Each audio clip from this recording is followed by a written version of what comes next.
Have you ever wondered how one man's fortune could shake the entire world's economy? Or how a kingdom hidden in the sands of West Africa once rivaled the wealth of Europe's greatest empires? This is the story of the Malian Empire, a realm so vast and prosperous that its gold changed the price of metal across continents. At its heart stood Mansa Musa, the richest man who ever lived, a ruler whose pilgrimage to Mecca left cities trembling under the weight of gold dust. But beneath that glittering surface lay ambition, intrigue, and an empire built on faith, trade, and power that the world could barely comprehend. Picture a caravan stretching beyond the horizon, camels draped in silk and gold, marching through the blazing Sahara under a sky of endless blue. Every grain of sand hides a secret, every dune a legend. Timbuktu, a city whispered about across deserts, where scholars, traders, and mystics met to shape the destiny of Africa. But how did this empire rise from the dust? And how did its unimaginable wealth both crown and curse its rulers? Welcome to the entire history of the Malian Empire, Mansa, Musa's gold, and the city of Timbuktu. Asterisk the birth of gold from Ghana's ashes to Mali's dawn to understand the rise of the Malian Empire. We must journey back long before Mansa Musa's glittering age, to a time when the Empire of Ghana ruled the Western Sahel. No, not modern Ghana. This was a different world. The ancient kingdom of Ouagadougou, where gold flowed from the earth like sunlight trapped in stone. The Ghana Empire controlled the trade routes between the Saharan desert and the forests to the south, where the Niger River curled like a serpent through fertile lands. Merchants carried salt, copper, and especially gold metal so pure it became the bloodline of kingdoms. But as centuries passed, Ghana's grip weakened. Droughts, internal strife, and new Islamic influences from North Africa began to erode its might. And from those ashes, Mali began to stir. Somewhere near the bend of the Niger, a small Mandinka kingdom led by Sundiata Keita was quietly rising. His story was one of exile, prophecy, and revenge, a tale sung in African epics to this day. As a child, Sundiata was crippled, mocked, and cast aside. But when his homeland of Niani was overrun by the powerful Soso king, Sumangurokant, destiny called. The griots, the keepers of oral tradition, tell of a moment when young Sundiata stood, walked for the first time, and lifted a sacred iron staff from the earth. The crowd gasped. This was no ordinary boy. He was the Lion King of Mali, chosen by fate to unite the Mandinka clans and destroy Sumanguru's tyranny. What followed was a battle that changed West Africa forever. The Battle of Kirina, around 1235 CE. The Soso armies thundered across the savannah, their drums echoing like war gods. Sundiata's forces, though smaller, fought with fierce unity. Legends say Sundiata faced Sumanguru, himself sorcerer, against chosen king and struck him down with a sacred arrow, ending his reign of terror.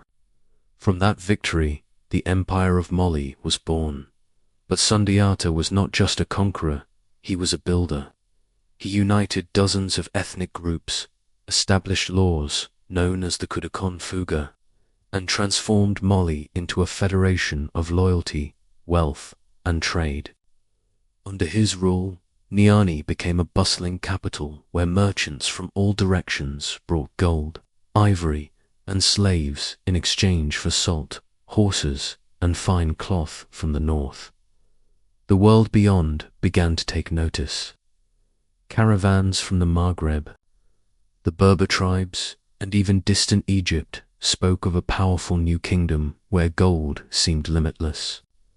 Sundiata's Mali became the beating heart of trans-Saharan trader, bridge between Africa's interior and the Islamic world, and yet, Even as prosperity bloomed, the seeds of obsession were planted.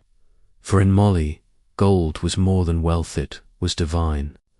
It symbolized the favor of the gods and the legitimacy of kings. Each ruler would be judged by how much of it he controlled. When Sundiata died, the griots say his spirit returned to the earth, to the very gold veins beneath Mali's soil. His successors would inherit not just his empire, but his hunger for greatness. Generations later, one man would take that hunger beyond imagination. He would transform Mali into the richest empire on earth and carry its name across deserts and oceans. His name was Mansa Musa. His story would turn history into legend. But before Musa's rise, Mali had to survive the storms that came after Sundiata's death: succession wars, rebellions, and the test of whether gold could hold an empire together or tear it apart. The Golden Pilgrimage, when the world met Mansa Musa. Have you ever heard of a man so rich that his generosity caused an economic crisis? Imagine traveling with so much gold that entire kingdoms trembled at the sight of your caravan. This isn't legend, this is the story of Mansa Musa of Mali, the man whose journey to Mecca would make the world stop and stare. The year was 1324. The Sahara shimmered under an unforgiving sun as a colossal caravan stretched to the horizon. Tens of thousands of men, camels draped in silk, horses adorned with gold, and slaves carrying bars of pure metal that gleamed brighter than the sand beneath their feet. Leading them was Musa, the Mansa, the Emperor of Mali, a man whose wealth was so vast it defied imagination. But before this legendary journey, Musa had been an unlikely ruler. He wasn't born in the direct line of succession. Fate chose him when his predecessor, Mansa Abu Bakr II, vanished into the Atlantic. Abu Bakr had been consumed by an obsession to discover what lay beyond the great Western Sea. He outfitted hundreds of ships filled with sailors, supplies, and faith, and set sail never to return. Some say they reached the shores of the New World centuries before Columbus. Others believe the ocean swallowed them whole.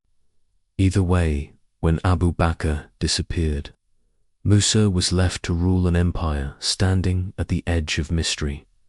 Musa could have ruled quietly, content with gold and peace. But greatness rarely rests. He saw Mali not as a kingdom, but as a symbol, a light of faith and knowledge in the heart of Africa. And so he decided on a pilgrimage, the Hajj, the sacred journey to Mecca, a statement of faith that would turn into a spectacle of power. When word spread across the desert that Mansa Musa was coming, merchants, scholars, and beggars alike left their towns to witness the miracle.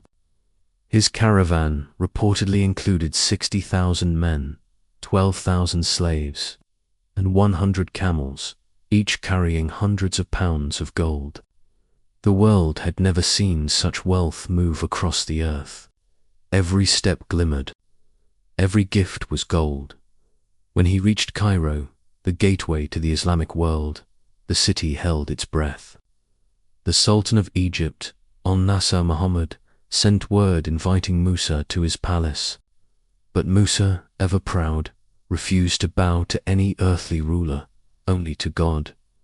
It was a bold statement, one that angered the Sultan, yet fascinated him. When Musa finally entered Cairo, it was as if the sun had descended into the streets. He gave gold freely to merchants, to the poor, to scholars, even to slaves. His generosity was boundless, but his gift became a curse. Within weeks, Cairo's economy collapsed. Gold lost its value. Prices skyrocketed. Markets panicked. Musa had unintentionally caused one of history's first inflation crises. For years afterward, Egypt's economy struggled to recover. But to Musa, it was merely the beginning. His true destination lay further east, Mecca, the heart of Islam. And as he crossed the Red Sea and stepped onto the Holy Land, the man who left Mali as a ruler returned as a legend. Word of him spread faster than any caravan could travel. Scholars wrote of a king from Africa richer than any they had known. Arab chroniclers, like Olamari, recorded tales of his wealth with disbelief. European mapmakers, hearing rumors of a golden empire beyond the Sahara, began to sketch Mali into their atlases. On one of the most famous medieval maps, the Catalan Atlas of 1375, Mansa Musa appears seated on a throne of gold, holding a gleaming orb of the same metal in his hand. Yet beneath the glory lay something more profound. Musa's pilgrimage wasn't just about wealth, it was about transformation. Along the journey, he gathered scholars, architects, and poets, bringing them back to Mali. Among them was Abu Ishaq al-Sahili, a brilliant architect from Andalusia, who would reshape the empire's cities into centers of art and learning. When Musa returned home, Niani erupted in celebration. But Musa's eyes were no longer fixed on his throne. They looked eastward, toward the idea of enlightenment and eternal legacy. He began a project that would echo through history, the city of Timbuktu. At first glance, Timbuktu was a modest trading outpost at the edge of the desert where caravans stopped for water and rest. But under Musa, it became something else entirely, a city of scholars, of calligraphers, of dreamers who wrote in gold and ink. He founded the Sankore University, which soon drew thinkers from across Africa and the Islamic world. Here, books became more valuable than gold, and manuscripts filled libraries so vast that European travelers, centuries later, could hardly believe their eyes. The empire flourished beyond imagination. Gold mines in Bambuk, Bure, and Wangar poured wealth into the royal treasury. Salt from the Sahara, ivory from the forests, slaves from conquered lands, all flowed through Mali's veins. And yet, as the empire reached its height, a shadow began to form. Power breeds envy. Musa's wealth and fame made Mali a target not of armies, but of ambition within. His sons, his generals, his nobles, all watched as the empire swelled with riches, and each dreamed of his own piece of it. The caravan of gold that once united the world's admiration now began to divide his own court. There is a story, whispered by the griots, that one night, under a crescent moon, Musa walked alone to the banks of the Niger River. He gazed upon the reflection of his golden palace and said softly, "Even gold fades beneath the stars." Some say he foresaw what was coming, the decay of the empire he built, the slow unraveling of unity beneath the weight of its own fortune. But before the fall, there was still one final act, one moment that would define not just Mali, but the very idea of wealth itself. Musa's construction of the Jingaba Mosque in Timbuktu would become a beacon for centuries. But it came at a cost. The empire's coffers were stretched thin and its people burdened. As the last stones were laid, Musa fell ill. His pilgrimage had given Mali eternal fame, but it had also drained its lifeblood. When Mansa Musa died around 1337, the empire mourned and trembled. For with his passing, Mali lost not only its ruler, but its balance. His heirs would inherit gold beyond measure, but not the wisdom to bear it. And, as the griots say, when gold blinds the eyes, the empire walks into darkness. What followed was not the golden age Musa had imagined, but a struggle for survival, one that would test the very soul of Mali. The empire of knowledge, the rise of Tmbu, Katuhav, You ever wondered how a city born in the dust of the desert became the heartbeat of African knowledge? A place where books were worth more than gold? What if I told you that the true legacy of Mansa Musa wasn't his gold, but the minds he awakened? When the echoes of Mansa Musa's passing faded, Mali found itself suspended between glory and uncertainty. The gold that had dazzled the world now glinted like a fading sunset, beautiful yet fragile. But out of that fading light, a new brilliance began to rise. It wasn't found in treasure chests or royal courts, but in ink, parchment, and the quiet murmur of scholars. It began in the city that Musa had planted like a seed, Timbuktu. At first, Timbuktu was a resting stop for weary caravans, a patch of settlement on the banks of the Niger where traders exchanged salt for gold. But under Musa's vision, and later under his successors, it became something no one could have imagined, a sanctuary of intellect in a sea of sand. The wind carried whispers of this place, where knowledge was currency, and ideas could change a man's fortune faster than gold dust. By the mid-14th century, caravans arrived not just for trade, but for truth. They came from Fez, Cairo, Granada, and beyond, bringing scrolls wrapped in leather and minds hungry for discourse. The city's mosques, Sankore, Jingaba, and Sidi Yahya, were not mere houses of worship. They were universities, vibrant with debate. In their courtyards, scholars argued over the nature of God, the movement of stars, the laws of justice. Imagine the scene: the sun melting into crimson behind the minaret, the call to prayer echoing through alleyways of mud-brick homes, and in the courtyards men in flowing robes bent over manuscripts, their voices rising and falling like waves. The smell of ink, parchment, and desert dust filled the air. Here, in the middle of the Sahara, humanity's greatest questions found their stage. And yet, even as this golden age of knowledge blossomed, tension simmered beneath. For while scholars built the empire's mind, generals and governors began tearing at its body. After Mansa Musa's death, his son Mansa Musa took the throne, but his reign lacked the vision and strength of his father. The empire's edges began to fray.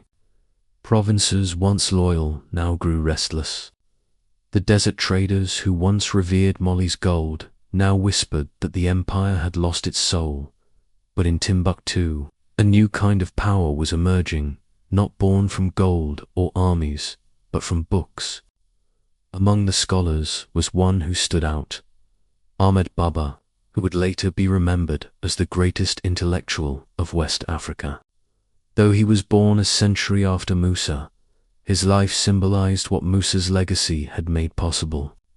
He wrote hundreds of works on law, philosophy, and history, and his teachings attracted thousands. He once said, "The ink of the scholar is more precious than the blood of the martyr." It was a bold declaration in a world still ruled by swords and crowns. Under Musa's successors, Mali's scholars created vast libraries, some holding more than 100,000 manuscripts. There were texts on astronomy, mathematics, medicine, and poetry. These were not just religious writings, but reflections on every aspect of human existence. And in this intellectual treasure house, Timbuktu became a magnet for minds and merchants alike. But every light casts a shadow. As Mali's scholars looked inward, its enemies looked in. To the north, the Tuareg nomads watched the riches of Timbuktu with hungry eyes. To the east, the rising Songhai Empire began to whisper its own ambitions. And within Mali itself, power shifted restlessly. Rulers replaced one another, like seasons changing too fast. Then came a turning point. Around 1430, the Tuareg seized Timbuktu. For the first time in generations, the city's scholars felt fear replace freedom. But knowledge has a way of surviving. Though the Tuareg looted and taxed, they could not silence the words written on parchment. The scholars continued to teach, to write, to preserve. Timbuktu's pulse weakened, but it never stopped. Years later, Mali struck back. Under the reign of Mansa Musa III, the empire attempted to reclaim the city. But the power that once bound the land together was gone. The desert routes began to favor new masters. Gold still glittered, but it no longer commanded the same reverence.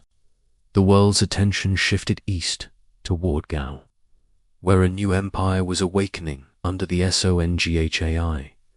This was the twist no one had foreseen. The very civilization that Mansa Musa's gold had inspired now rose to overshadow Mali itself. The Songhai Empire, led by Soni Ali, began conquering the same lands that once bowed to Mali's throne. Their armies swept across the Niger, their war drums echoing through the valleys of Niani. Yet, amid Mali's decline, Timbuktu shone brighter than ever, as if defying the fall of empires. The scholars refused to abandon their libraries. They copied manuscripts by candlelight, hid them beneath their homes, smuggled them across the desert. They knew that kingdoms might die, but words could outlive kings. One night, as the story goes, a group of scholars gathered in the courtyard of Sankore under a sky blazing with stars. They spoke of the empire's fading power, of Soni Ali's rise, and of their fear that knowledge itself might vanish in the chaos. An old teacher placed his hand on a manuscript and whispered, "Gold dies in fire. Words do not." That night, as the desert wind howled through the empty streets, the scholars of Timbuktu made a vow to preserve every piece of wisdom they could, no matter who ruled, no matter what fell. And because of that vow, centuries later, thousands of those manuscripts would survive, buried beneath sand and silence, waiting for the world to rediscover them. As the 15th century dawned, Mali's throne stood in shadow. Its kings had lost control of the trade routes that once made it rich. The Niger River, once the empire's lifeline, now carried the banners of others. But in the heart of Timbuktu, where voices still rose in debate, something eternal remained. And as the world changed, new threats gathered beyond the horizon, empires with iron, gunpowder, and greed. The Songhai would soon rise, and Mali's final test was coming. The city that once symbolized the height of African brilliance would face its darkest storm. The fall of gold, when empires turned to dust. Have you ever seen greatness collapse, not because of war or invasion, but because of its own weight? How can a kingdom overflowing with gold crumble into silence, its cities swallowed by sand? This is the tragedy of Mali, the empire that glittered so brightly it blinded itself by the late 15th century. The air above the Niger River felt heavy, not with celebration, but with uncertainty. The once mighty empire that Mansa Musa had built now trembled under the strain of greed and decay. The caravans still came, but fewer each year. The desert roads that once glittered with merchants now whispered with rumors of rebellion in the royal city of Niani. The golden palaces that once dazzled foreign traders had begun to fade.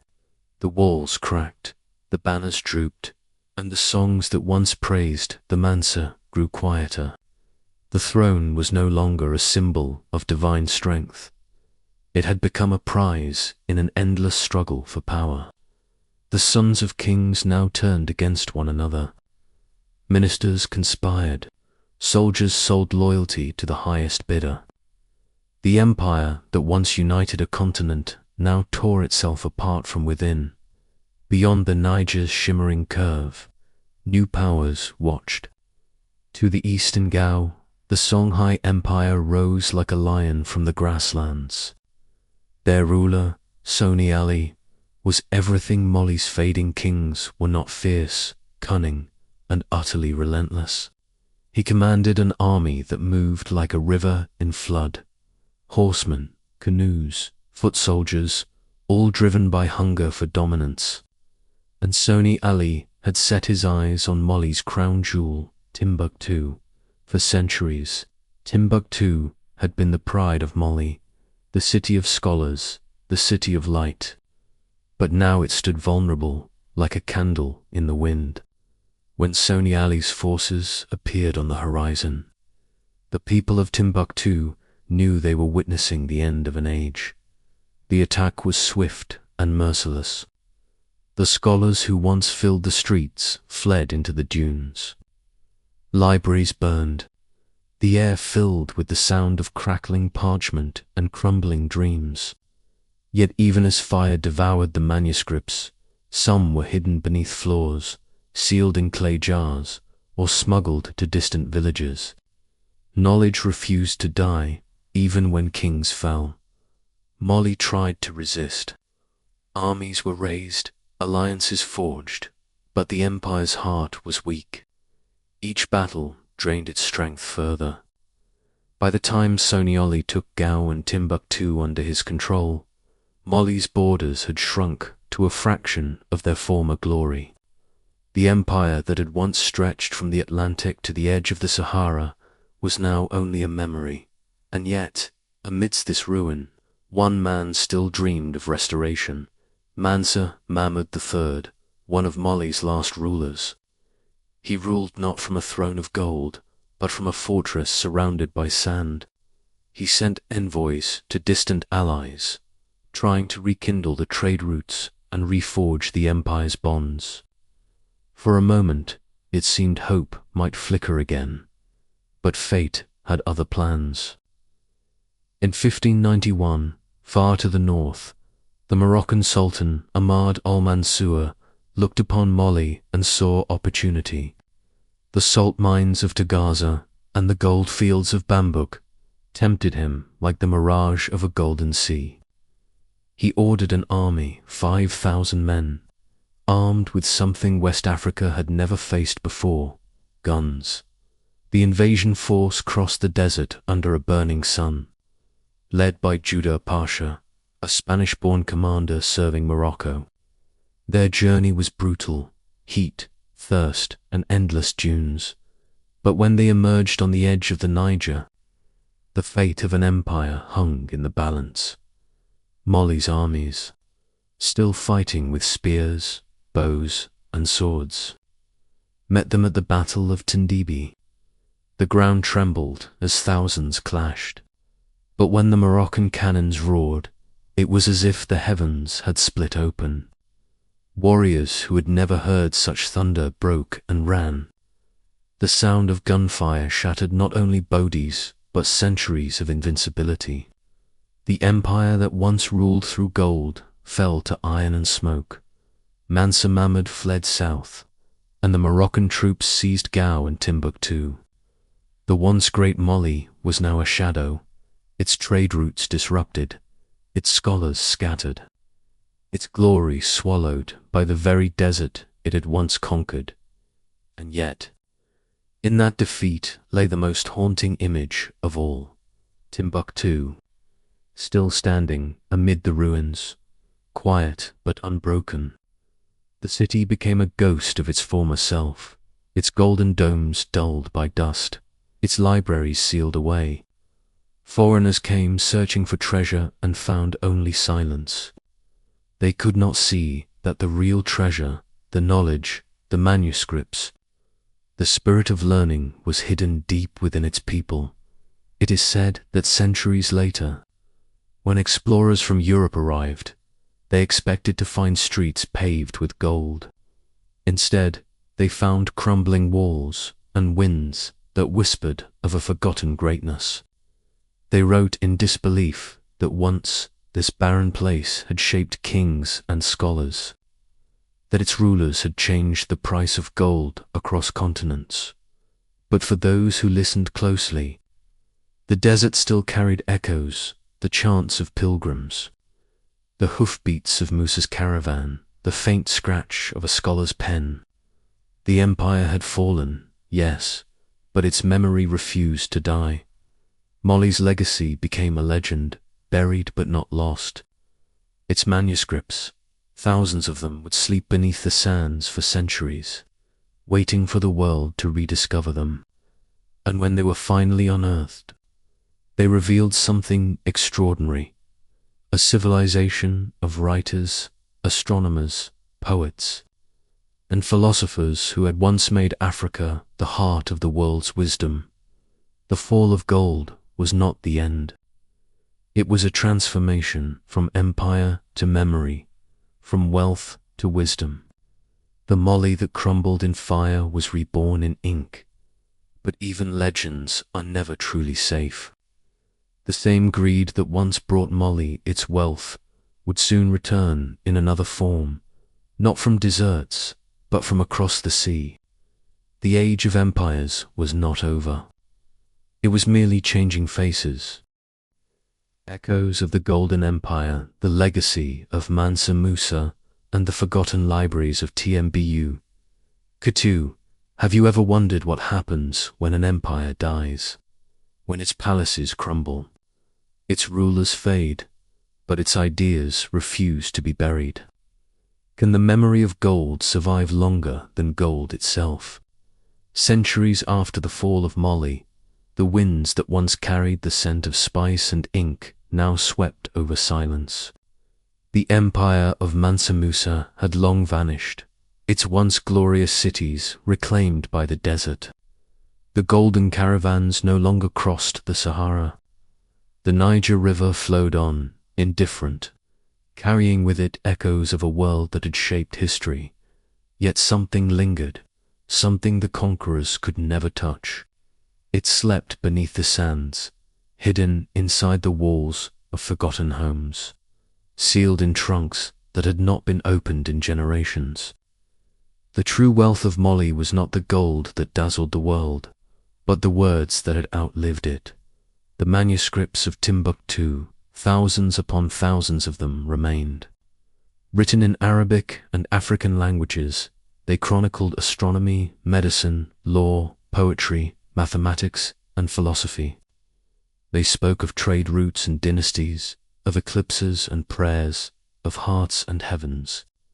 Every page was a piece of the world Mali had built, a record of an African renaissance that predated Europe's own.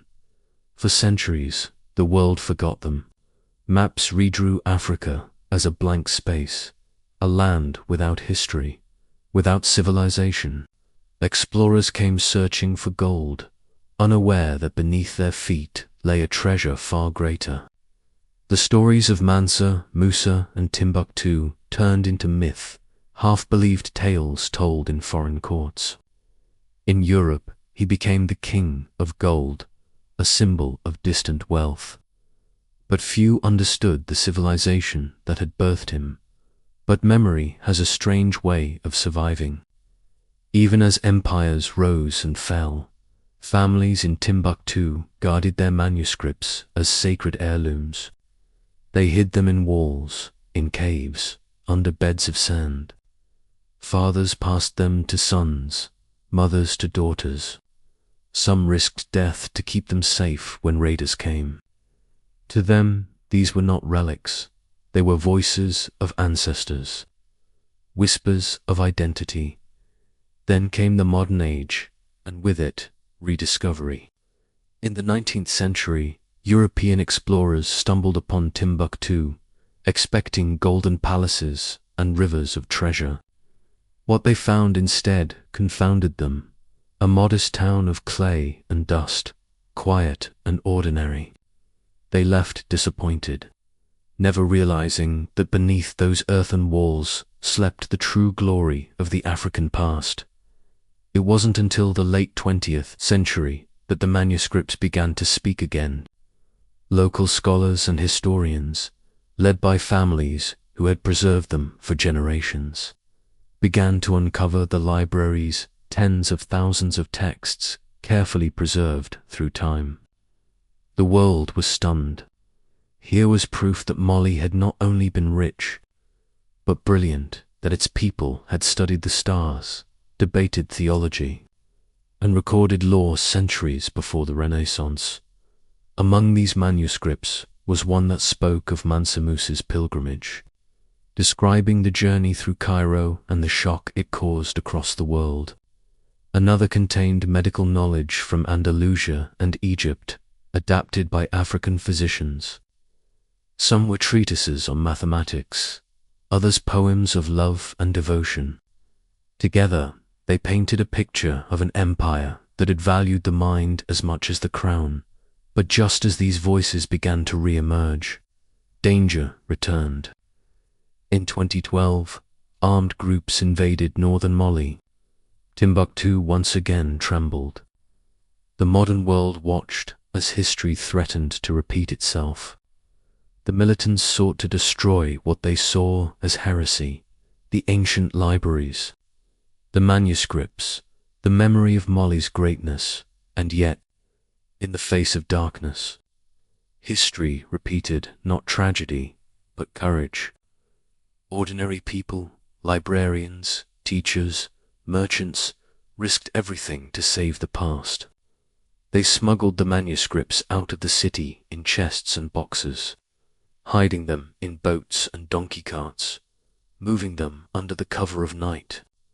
Over 350,000 manuscripts were rescued, carried to safety across the desert. It was one of the greatest acts of cultural preservation in modern history. Imagine it, the same spirit that once carried gold across the Sahara, now carrying knowledge through danger and fire. The descendants of the very scholars Mansa Musa had brought to Mali were saving his legacy once again. Today, those manuscripts are being studied, digitized, and restored. They reveal the truth that the world is still learning to accept, that Africa's history is not one of silence, but of brilliance, not one of darkness, but of light. The empire of Mali may have fallen, but its soul endures in every page written by the hands of its people. And so, the story comes full circle. Mansa Musa's gold once shook the world's economy, but his true gift was something far greater, a vision of civilization rooted in knowledge, faith, and art. He built cities where the mind mattered more than metal, where learning was sacred. The wealth he left behind was not in gold dust, but in the thoughts that shaped generations.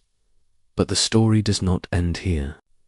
The manuscripts of Timbuktu are still being uncovered. Thousands remain hidden, buried in sand or locked away in secret family vaults. Some are too fragile to open. Others hold mysteries yet unread. What lost wisdom lies within them?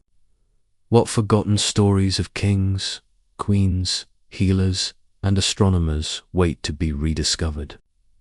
Perhaps one day, a single manuscript might emerge that changes how the world understands history once again. A new window into the Golden Empire that time tried to erase, but could never truly destroy. Because in the end, the Empire of Mali was never just about gold. It was about the light that knowledge casts, a light that no conquest, no fire, no passage of time can ever fully extinguish. And as the desert winds whisper through the ruins of Timbuktu tonight, they still carry an echo, the same words the old griots once sang under the moon. Empires fall, kings die, but wisdom endures. The question is, will we listen to it before the sands cover it forever?